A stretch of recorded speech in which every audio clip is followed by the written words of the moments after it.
trazendo, Senhor, renovação, aumentando, Senhor, a gratidão e o temor diante de Ti, Senhor, e o compromisso e a submissão e a reverência que Te é devido ao grande Rei. Em nome de Jesus, nós Te agradecemos. Derrama o poder da Tua unção, da Tua graça, da Tua misericórdia, da Tua luz divina sobre nós e sobre o Teu servo, para que nós sejamos edificados na Tua verdade, na Tua palavra, porque nós sabemos que em Ti estão os tesouros escondidos das coisas eternas, Senhor, que o Senhor preparou para nós de antemão e que nos revelou através do Teu Espírito Santo e através do Seu Evangelho. Em nome de Jesus, amém.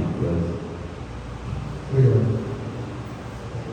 Amados irmãos, nós terminamos o estudo sobre os decretos de Deus e hoje nós iremos iniciar uma série de estudos a respeito da adoção. O que é que a Bíblia diz sobre a adoção de Deus para com o seu povo? Nós estamos estudando pela Confissão de Fé de Westminster.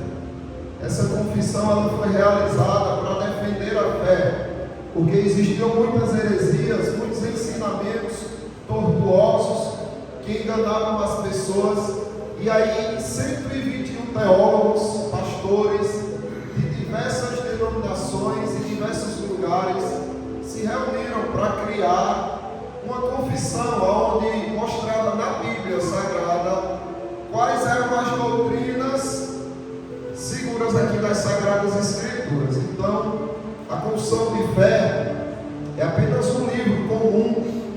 Ela mesma diz isso, que nela você pode encontrar erros. No entanto, ela diz que nas Sagradas Escrituras não há absolutamente um erro sequer. Ok? Então, nós vamos ver o capítulo 12 da Confissão de Fé de Westminster, que trata da adoção, e diz assim: todos os que são justificados é de Deus. Todos os que são justificados é de Deus, servido em seu único Filho Jesus Cristo, e por Ele fazer participantes da graça da adoção. Por essa graça, eles são recebidos no número dos filhos de Deus e gozam a liberdade e privilégio deles. Tem sobre si o nome dele, recebem o Espírito de adoção, têm acesso com confiança ao trono da graça e são habilitados a clamar: Abba, Pai. São tratados com comiseração, protegidos, providos e por Ele corrigidos, como por um Pai. Nunca, porém, abandonados, mas selados para o dia da redenção, e herdam as promessas como herdeiros da eterna salvação. Então, aqui na seção 1, nós vamos meditar um pouco nessa questão e ver como é que ela confirma essa afirmativa com as Sagradas Escrituras. Diz assim: todos os que são justificados é de Deus servido em seu único Filho Jesus Cristo, e por Ele fazer participantes da graça da adoção. Então, se você observar a Bíblia, ela diz o seguinte, na Epístola de Paulo aos Efésios, capítulo 1, o versículo 5: nos predestinou para Ele, para a adoção de filhos. Então observe, você foi predestinado para a salvação, foi predestinado para a eternidade com Cristo, foi, mas o texto está dizendo diretamente que você foi predestinado para Ele, para Deus, para a adoção de filhos, ou seja, antes de você existir, antes de você nascer, antes mesmo do mundo ser criado, Deus decretou isso. Deus escreveu a sua história e Ele disse que você seria adotado. A adoção não se deu na eternidade, o propósito dela sim, mas a adoção é quando Ele te tira do mundo. Ainda veremos isso bem mais à frente, em outros dias. Mas antes de ser adotado pelo Pai, Deus Todo-Poderoso, você tinha um Pai espiritual. E esse Pai espiritual era terrível.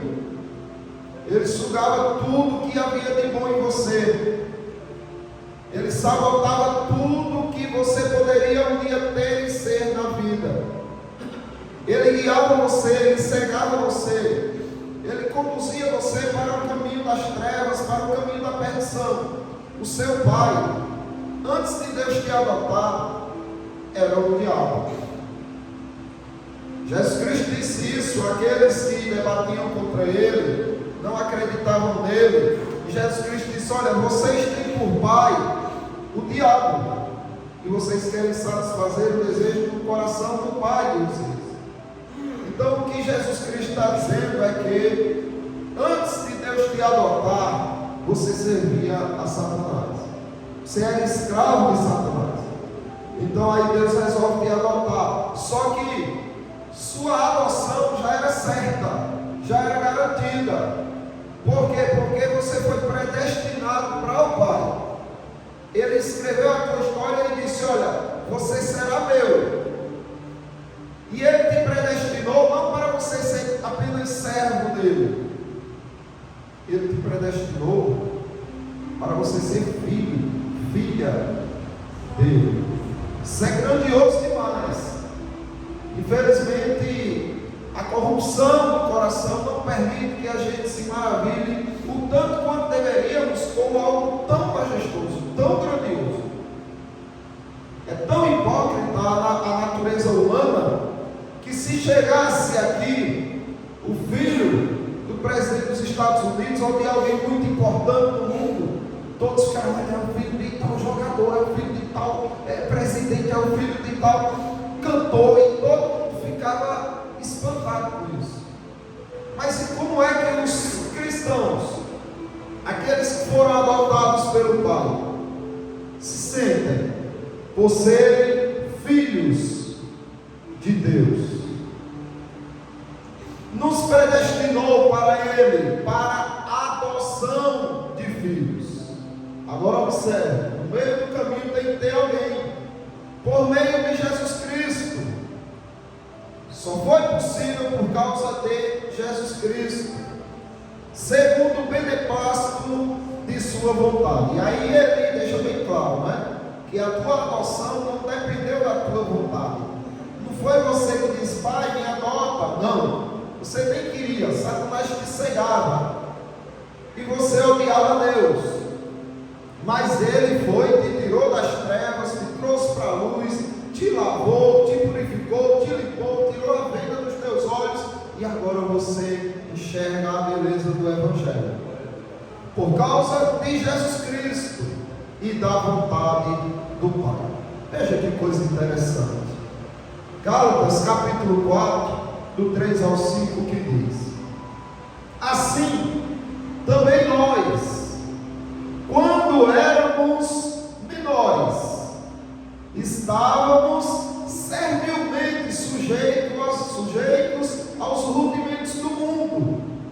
Vindo, porém, à plenitude do tempo, Deus enviou seu Filho, nascido de mulher, nascido sob a lei, para resgatar os que estavam sob a lei, a fim de que recebêssemos a adoção de filhos. Veja como isso é grandioso. Veja, preste atenção o quanto isso é grandioso. O que foi que Deus fez? Para que você pudesse ser adotado, Deus fez com que o seu filho, que é Deus, se tornasse igual a você, para assim poder adotar você como filhos, adotar vocês como filhos, iguais ao filho dele. Veja que incrível o que Deus fez. Ele tinha o filho dele, ele não precisava de mais filhos. A Trindade, ela já era harmoniosa e se amava mutuamente. Não precisava nem criar nada nem ninguém, porque eles já se completavam e já faziam companhia entre si, esse único Deus que é trino. Não precisava, mas o amor dele é tão intenso que explodiu a criação e criou cada um de vocês.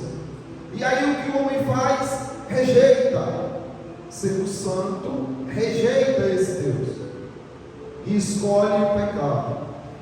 Aí o que Deus faz, ainda explodindo em amor, faz com que seu filho nasça homem, nascido de mulher, sob a lei, ou seja, ele agora deveria ter que cumprir a lei. Ele está acima da lei, ele é o criador da lei, mas agora ele se submete e se torna servo da lei. Para quê? Para que quando ele se tornasse servo, você pudesse se tornar filho. Na medida que ele se esvaziou da sua divindade e se tornou igual a você, agora você pode se tornar igual a ele, no sentido de ter acesso ao Pai, de ser chamado filho de Deus, filhos de Deus. Observe o que diz aqui em Ezequiel, a forma que Deus trata com o seu povo, porque essa questão de adoção, ela vai além de algo pessoal, entre você e Deus apenas. Ela estende-se, ela passa de você para seus filhos. Foi um pacto que Deus fez, uma aliança que Deus fez com Abraão, quando ele disse: olha, Abraão, eu serei o teu Deus. Então é algo bem pessoal, sim, mas estende-se, vai além, e serei também o Deus dos teus filhos. E quem são os filhos de Abraão? Senão aqueles que são da fé. Observe, aqui em Ezequiel estava acontecendo algo terrível. O povo de Israel estava sacrificando seus filhos a Moloque, a um deus pagão. Era como se fosse um homem touro, que a barriga dele era aberta, era de lata, ele de ferro, e ele tinha a barriga aberta, e dentro da barriga dele tinha um fogo. E aí os povos ímpios levavam suas criancinhas e ofereciam a Moloque, jogando dentro do ventre de Moloque, e o fogo consumia essas crianças. Israel se misturou com esse povo, se envolveu com esses costumes, pegavam também suas crianças e jogavam a Moloque. Aí Deus levanta Ezequiel para dizer o seguinte: demais, mataste os teus filhos e tuas filhas que me gerastes. Veja, Deus, ele te ama tanto que o amor dele se estende a teus filhos, a tuas filhas. Mataste as tuas filhas, os teus filhos que me gerastes, os sacrificaste a elas para serem consumidas. Acaso é pequena a tua prostituição? Matastes a meus filhos. Agora Deus já tira deles e diz: eram meus. Você matou os meus filhos. Os seus filhos pertencem a Deus, porque a aliança que Ele tem com você se estende-se. Essa adoção que Ele fez, trazendo você para ser filho, Ele diz: agora os teus filhos também estão nessa aliança. E aí Ele continua: e os entregaste a elas como ofertas pelo fogo, em todas as tuas abominações e nas tuas prostituições, Não te lembraste dos dias da tua mocidade, quando estavas nua e descoberta, e revolvia-te no teu sangue. Isso falando de Israel, como sendo a esposa de Deus, como a igreja é a noiva de Cristo.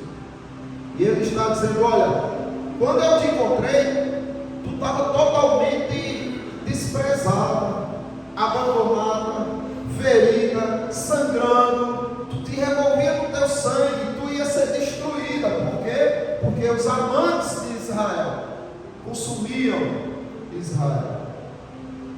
Satanás não queria deixar nada, não queria que sobrasse nada. E aí Deus vai e diz: não, venha cá. E aí acolhe, adota, e aí eles vão e fazem isso. Aí o apóstolo Paulo, ele fala de Israel, a respeito da adoção também. Quando ele diz que sente uma dor imensa no coração e uma tristeza grande, por saber que os irmãos dele, os compatriotas dele, não tinham a Cristo, não eram salvos. Aí ele diz: olha, eles são israelitas, pertence-lhes a adoção. A adoção foi a aliança de Deus com Israel em Abraão. E também a glória, as alianças, a legislação, o culto e as promessas. Deles são os patriarcas, e também deles descende o Cristo, segundo a carne, o qual é sobre todos, Deus bendito para todos sempre. Amém. Então o que Paulo está dizendo aqui é que a adoção existia em Israel. Israel foi adotado pelo Senhor, da mesma forma que nós também somos hoje, e da mesma forma que os que ainda virão, chamados em Cristo, também passarão a ser filhos, também entrarão nessa adoção, também farão parte dessa adoção. E ele continua e diz assim: e não pensemos que a palavra de Deus haja falhado, porque alguém podia dizer: então, se Israel era adotado, se a eles pertenciam tudo isso, então falhou Deus. Deus não conseguiu cumprir a sua promessa de salvar o seu povo, porque Israel se perdeu.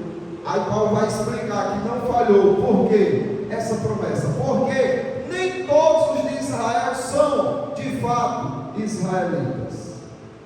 Nem todos são de fato israelitas. Nem por serem descendentes de Abraão são todos seus filhos, mas em Isaac será chamada a tua descendência. Então observe, existiram outros que nasceram de Abraão, mas o que Ismael foi para descendência de Abraão se corrompeu. E aí Deus diz que não, a descendência será de Isaac. Em Isaac será chamada a tua descendência. Isto é, estes filhos de Deus não são propriamente os da carne. Ele está querendo dizer: olha, se Abraão teve 2 filhos, e um não foi salvo, mas o outro foi salvo, isso traz a explicação para a adoção. Deus adotou Isaac. Então, da descendência de Isaac, estes é que são os filhos. Não são propriamente os da carne, mas devem ser considerados como descendência os filhos da promessa. Então Deus tem uma promessa para o seu povo. Que promessa é essa? A de que eles seriam filhos, e Deus seria para eles pai. E essa promessa se cumpre em todos aqueles que são considerados descendentes como filhos da promessa. Aí você observa, todos os justificados, eles são justificados. Todos os que são justificados é Deus servido. Então, um filho que serve ao pai, parte da filiação divina. O pai se serve dos seus filhos. O pai ama os seus filhos, supre os seus filhos, como nós veremos bem adiante. Mas é fato também que o pai se serve dos seus filhos. Qual é o pai que não se serve do seu filho? Então é uma honra imensa também o fato de você saber que é filho de Deus e que por causa disso Ele te dá o privilégio de você servir a Ele em seu único Filho, Jesus Cristo. Então nós vimos também que só pelo Filho de Deus é que podemos nos tornar filhos. Só foi possível por causa de Jesus Cristo. Não tinha como ter outro caminho. Só pelo Filho a gente poderia ser filho. Quando o Pai envia o seu Filho, Ele está dando ali a condição da gente se tornar igual a Jesus. É lógico, não em perfeição, mas em semelhança, em comportamentos. À medida que a gente se parece com Jesus Cristo, nós percebemos que somos filhos de Deus.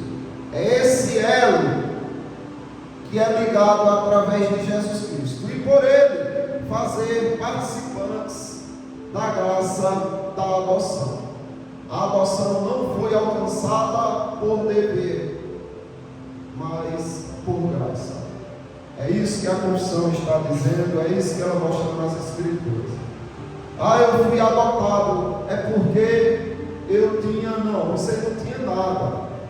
Você estava revolvendo no sangue, Satanás estava prestes a acabar com o restinho de esperança, de vida, de existência que você tinha. Aquele restinho ia ser dissipado. E Deus disse: não, é meu, eu predestinei para a adoção de filhos, e agora você, a partir de hoje, não toca. E trouxe para si, e agora você faz parte da família do Deus eterno, do Todo-Poderoso. Em Cristo você pode clamar e dizer: Abba, Pai.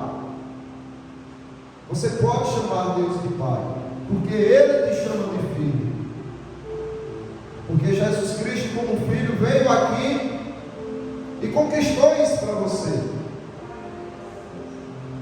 Ele se tornou homem.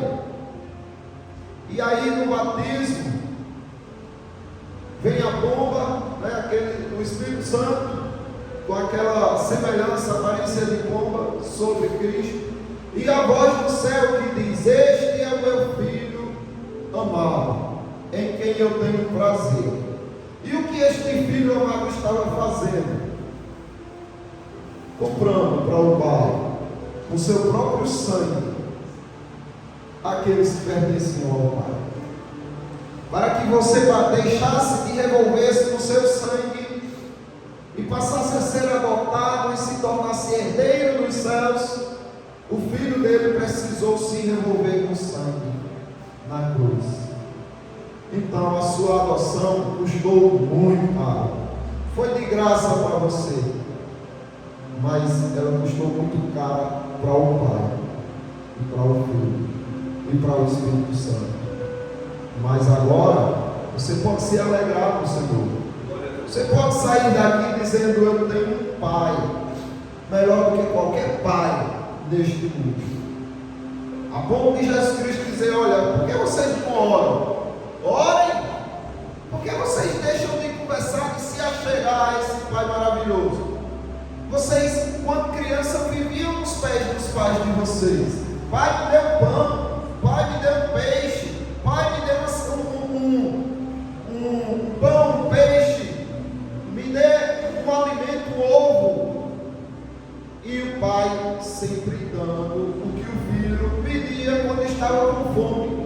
Aí Jesus Cristo diz: olha, se o pai de vocês terreno, que são maus, sabem dar coisas boas aos filhos, o que dirá do vosso Pai Celeste? Não dará coisas boas, não dará o Espírito Santo àqueles que clamam a Ele. Então, vamos desfrutar dessa graça, buscar o Senhor, se aproximar do nosso Pai. Ele nos adotou, não foi para deixar a gente na rua não, meus irmãos, vagando, perdido como estávamos antes, não.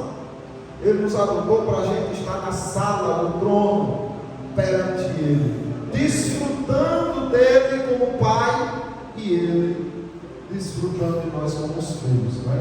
Então, nós vamos ficar nesse assunto durante algum tempo, e aí eu quero abrir para perguntas e também para algum questionamento ou algo a acrescentar. Alguém tem interesse?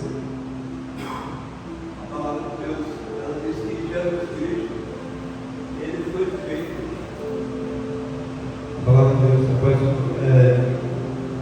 a palavra de Deus fala que Jesus Cristo ele foi introduzido no mundo, ele foi feito primogênito entre muitos irmãos.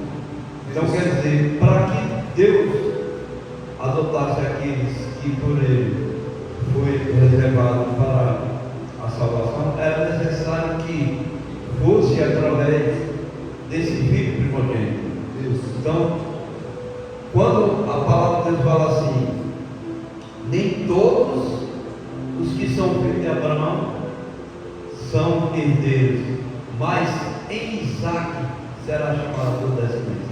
Isaac é uma representação de Jesus, porque quando Deus pediu para que Abraão sacrificasse o seu único filho Isaac, aquilo era uma representação simbólica da morte do único filho de Deus, que era Jesus, para que houvesse um pacto, uma aliança, e que em Isaac, quer dizer, em Isaac que seria sacrificado, mas não foi, que é Jesus, a representação, que foi sacrificado, e através dele todos foram adotados como filhos, porque está dizendo, em Isaac será chamado a tua descendência. Isso, é verdade. Então, isso é um privilégio, não é? E não tem como mensurar. Nós precisamos meditar nesse privilégio. Fomos chamados, fomos adotados, e aí a gente muitas vezes fica triste por algo que perde desse mundo, por algo que não ganha desse mundo. Às vezes a gente medita nas coisas que faltam, se alegra com as coisas que tem, mas não medita no Pai que temos. Isso sim é uma falta muito grande. E é a causa, é o motivo da nossa infelicidade, é o motivo das nossas murmurações, da nossa insatisfação, da nossa ansiedade. A falta de meditação no quão precioso é você ter um Pai como um Deus Todo-Poderoso, né? Que nos adotou, que te adotou, que está completamente acessível a você. João Calvino, ele nunca fechava a porta da escrivaninha dele, do escritório dele. Ele sempre deixava aberta. Com esse ato, ele queria passar uma mensagem para as crianças dele, de que, olha, meus filhos, vocês sempre terão acesso a mim, a hora que vocês quiserem, a hora que vocês precisarem, podem vir, a porta está aberta. Assim é o nosso Pai Celestial. Era isso que Calvino queria dizer, que o Pai Celestial está com a porta aberta o tempo todo, e nós deveríamos estar sempre entrando e dizendo, Pai, e conversando, e engrandecendo, e pedindo, e suplicando, sempre tendo acesso a esse Pai maravilhoso que nos adotou, que não se envergonha de nos chamar de filhos, mas parece que a gente tem vergonha, né? De chamar Ele de Pai. Parece que a gente chama de Pai da igreja ainda, mas vive como se não o conhecesse quando sai da igreja. Então precisamos nos corrigir, precisamos entender o quão precioso é ser chamado Filho de Deus. Tá?